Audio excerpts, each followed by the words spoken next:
নমস্কার বন্ধুরা। তো কেমন আছেন সবাই? আর একটি নতুন ভিডিওতে আপনাদেরকে সকলকে আরও একবার স্বাগত জানাই।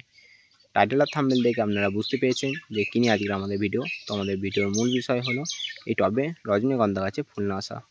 তো আপনাদের মধ্যে অনেক বন্ধুরা আছেন যাদের কাছে কোনো রকম ফুলের দেখা পাচ্ছেন না, শুধু গাছ বেরিয়ে উঠছে, তাতে কোনো রকম ফুলের দেখা নেই।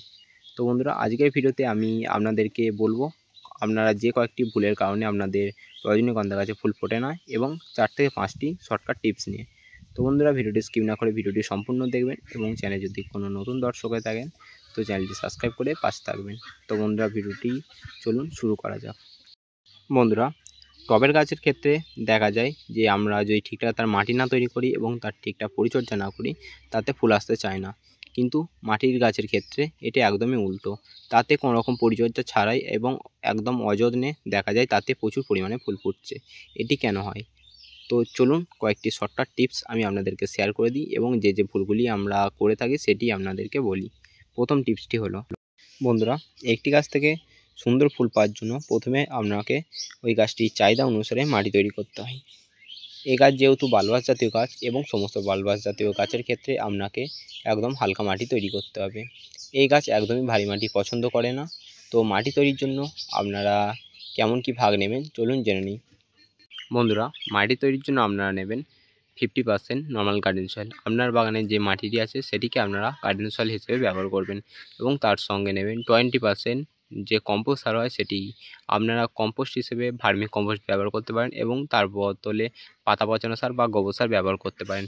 আপনারা যদি গোবর সার ব্যবহার করেন সেটিকে কমপক্ষে 1 বছরে পুরনো হতে হবে, এবং তার সঙ্গে নেবেন 20% কোকোপিট। যদি আপনারা কোকোপিট না পান, তার পরিবর্তে ধানের তুষ বা গুঁড়ো বা কাঠের গুঁড়ো আপনারা ব্যবহার করতে পারেন, এবং তার সাথে আপনারা নেবেন 5% করে নেবেন শিংকুচি, এবং 5% হাড়ের গুঁড়ো। সমস্ত মিশ্রণটিকে আপনারা ভালোভাবে মিশিয়ে তারপর গাছ প্রতিস্থাপন করবেন। এইভাবে যদি আপনারা মাটিটি তৈরি করেন যেভাবে আমি বললাম, তাহলে আপনার গাছে অতি অবশ্যই গাছে ফুল ফুটবে।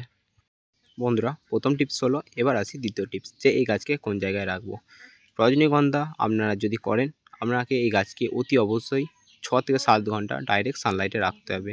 আবারও বলছি, এই গাছকে আপনারা এমন জায়গায় রাখবেন যেখানে কমপক্ষে 6 থেকে 7 ঘন্টা সূর্যের রোদ অতি অবশ্যই পায়।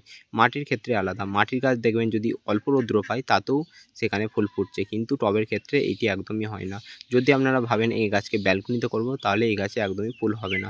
এই গাছ একদম ডাইরেক্ট সানলাইট পছন্দ করে, তো সেহেতু এই গাছকে ডাইরেক্ট সানলাইটে রাখবেন। তো চলুন এরপর তৃতীয় টিপসটিতে আসা যাক। তৃতীয় টিপসটি হলো, আমি কেন কোকোপিট দিতে বললাম। তো কোকোপিট দিলে গাছের গোড়ায় ময়েশ্চার বজায় থাকে। এই গাছ প্রচুর পরিমাণে জল চায়, কিন্তু এই গাছের গোড়ায় একদমই জল জমা পছন্দ নয়। তো যে কোনো বালবাস প্ল্যান্টের ক্ষেত্রে দেখা যায় যে গাছের গোড়ায় জল জমলে এই গাছের মূল কাণ্ডটি পচে গিয়ে গাছটি মারা যায়।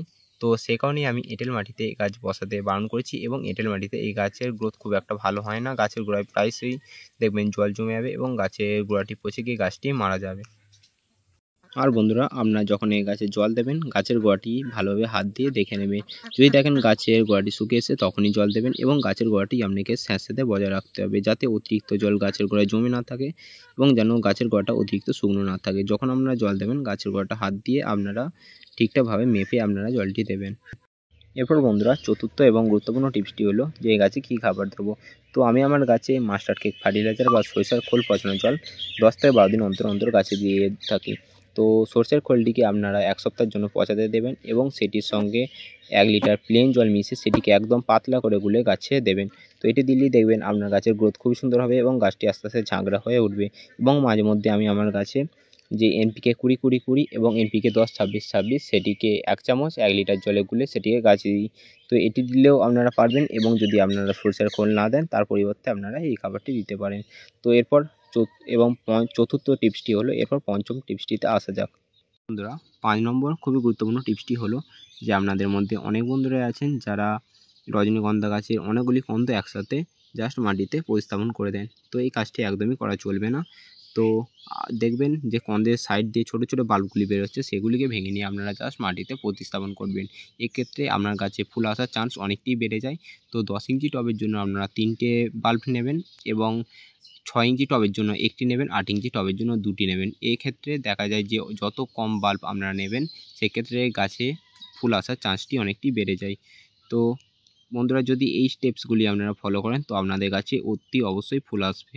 তো বন্ধুরা এই ছিল আজকের ভিডিও। তো বন্ধুরা ভিডিওটি কেমন লাগলো অবশ্যই কমেন্ট করে জানাবেন, এবং চ্যানেলে যদি কোনো নতুন দর্শক হয়ে থাকেন তো চ্যানেলটি সাবস্ক্রাইব করে পাশে থাকবেন। তো বন্ধুরা দেখা হচ্ছে অন্য কোনো ভিডিও নিয়ে।